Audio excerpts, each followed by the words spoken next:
This is a postcard from the future for what transportation is going to look like. We're adding 20,000 electric vehicles a month to the roads in California.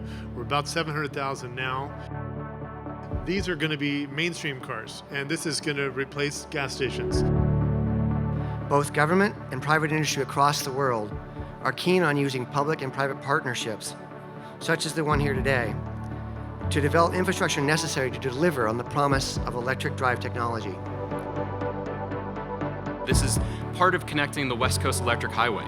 Part of the California Energy Commission's vision is making sure that you can drive from Canada to Mexico and be able to do that all electric.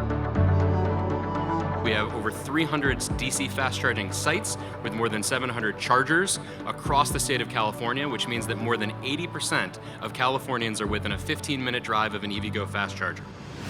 This station is one more link in the critical chain of the electric vehicle charging infrastructure that will make the goal of zero-emission transportation a reality for everyone.